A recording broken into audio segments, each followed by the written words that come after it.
क्या यही चुनाव इस तरीके से भरी गर्मी में मई में होने की बजाय प्राण प्रतिष्ठा के ठीक बाद फरवरी में हो जाते तो क्या परिणाम अलग हो सकते थे? पहले प्रदीप जी और विजय जी एक एक लाइन की टिप्पणी, क्या एक पोल की तरह ही देखते हैं, आपको क्या लगता है, क्योंकि आप जमीन पर भी जुड़े हैं, पत्रकारिता में लगा, यही चुनाव अगर फरवरी में हो जाते मई की बजाय तो क्या परिणाम अलग हो सकते थे? पहले प्रदीप जी।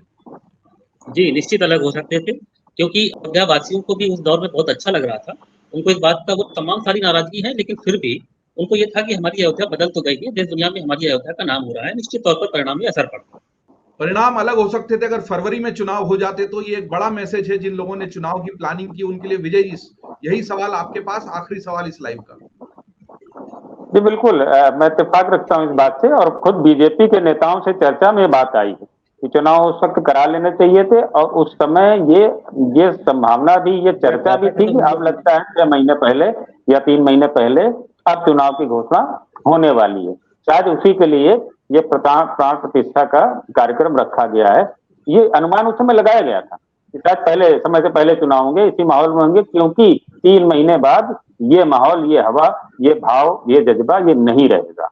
लेकिन शायद वो कहीं चूक गए से समझने में, बजाय के फरवरी में तुरंत चुनाव कराने के बात ये की गई कि लंबे चुनाव किए गए, 7 चरणों के चुनाव किए गए, लंबे थका देने के। और जैसा हम कहते हैं, हमने अपनी टिप्पणी में भी कहा है कि लोगों की स्मृति कई बार छोटी होती है, और उस छोटी स्मृति में कई बार उनकी स्थानीय परेशानियां ज्यादा हावी होती है। जिस वक्त जो मनोभाव होता है उसको उसी वक्त अगर प्राप्त कर लिया जाए, कैप्चर कर लिया जाए, तो शायद परिणाम अलग आते हैं।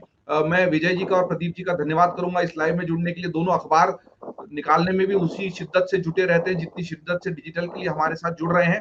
अखबार की अपनी एक व्यस्तता और समय सीमा होती है, उसके बावजूद हम डिजिटल पर लोगों को इसलिए बताते हैं कि अमर उजाला ब्रांड के साथ आप डिजिटल भी उसी तरीके से जुड़े हैं। और अमर उजाला ने जिस तरह की जवाबदेही की पत्रकारिता की है लगातार, इस चुनाव में भी वैसी रिपोर्टिंग आपको की है। विजय जी आपका, प्रदीप जी का, दोनों का बहुत बहुत धन्यवाद। हमने बहुत विस्तार से ये जानने की कोशिश की, ये समझने की कोशिश की कि आखिर अयोध्या में भारतीय जनता पार्टी क्यों हार गई। वो राम मंदिर, वो रामलला की प्राण प्रतिष्ठा, जिसकी वजह से भारतीय जनता पार्टी 400 पार के नारे की हिम्मत दिखा पाई, 400 पार का नारा दे पाई, जिसकी वजह से माना जा रहा था कि समूचा भारत या बहुत बड़ा हिस्सा उसका भगवे रंग में रंग जाएगा, सभी जगह भगवा रंग नजर आएगा। हुआ उसके विपरीत है। जैसे तैसे एनडीए को बहुमत मिल पाया है, भारतीय जनता पार्टी को अपने दम पर बहुमत नहीं मिला है। ये बात सही है कि भारतीय जनता पार्टी हारी नहीं है, लेकिन जो बात हम लगातार कह रहे हैं कि मेरिट में आने वाला छात्र अगर द्वितीय श्रेणी से उत्तीर्ण होगा तो सवाल पूछे जाएंगे।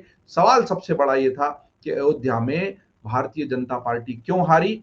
अगर आप ये वीडियो YouTube पर देख रहे हैं तो हमारे चैनल को सब्सक्राइब करें और बेल आइकन को दबाना ना भूलें। अगर आप Facebook पर ये वीडियो देख रहे हैं तो हमारे पेज को लाइक करें।